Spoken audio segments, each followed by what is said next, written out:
Chapter 7 Charlie's Birthday.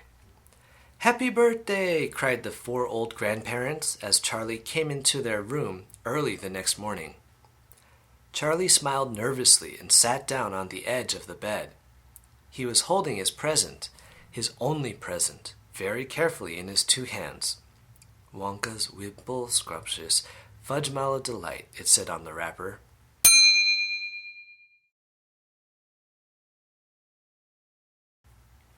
The four old people, two at either end of the bed, propped themselves up on their pillows and stared with anxious eyes at the candy bar in Charlie's hands.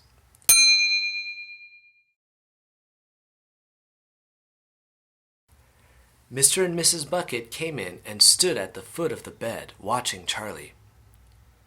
The room became silent. Everybody was waiting now for Charlie to start opening his present. Charlie looked down at the candy bar. He ran his fingers slowly back and forth along the length of it, stroking it lovingly.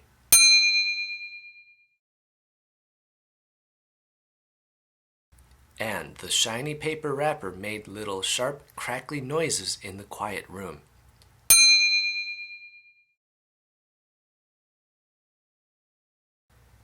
Then Mrs. Bucket said gently, "You mustn't be too disappointed, my darling, if you don't find what you're looking for underneath the wrapper.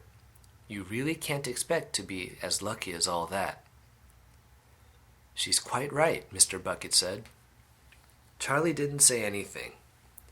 "After all," Grandma Josephine said, "in the whole wide world there are only 3 tickets left to be found." "The thing to remember," Grandma Georgina said, "is that whatever happens, you'll still have the bar of candy." "Wonka's Whipple Scrumptious Fudge Mallow Delight," cried Grandpa George. "It's the best of them all. You'll just love it." "Yes," Charlie whispered, "I know." "Just forget all about those golden tickets and enjoy the candy," Grandpa Joe said. "Why don't you do that?" They all knew it was ridiculous to expect this one poor little candy bar to have a magic ticket inside it.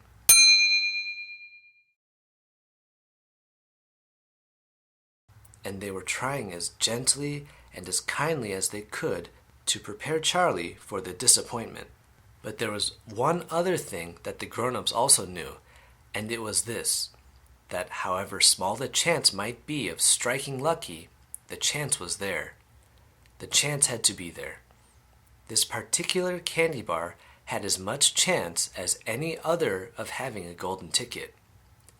And that was why all the grandparents and parents in the room were actually just as tense and excited as Charlie was, although they were pretending to be very calm.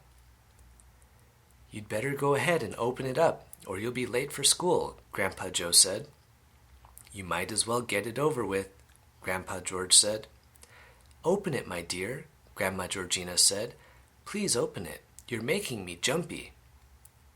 Very slowly, Charlie's fingers began to tear open one small corner of the wrapping paper. The old people in the bed all leaned forward, craning their scraggy necks.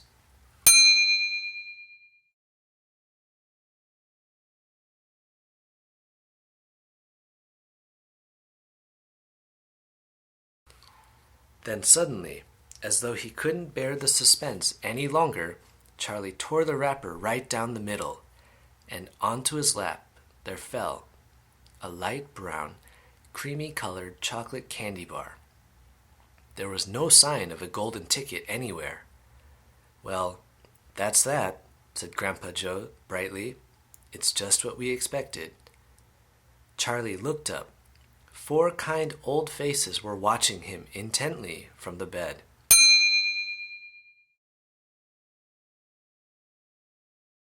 He smiled at them, a small sad smile, and then he shrugged his shoulders and picked up the candy bar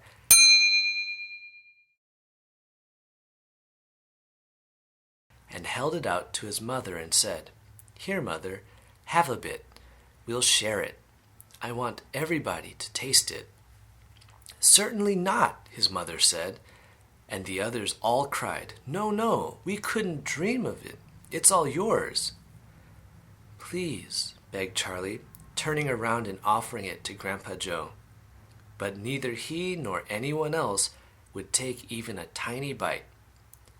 "It's time to go to school, my darling," Mrs. Bucket said, putting an arm around Charlie's skinny shoulders.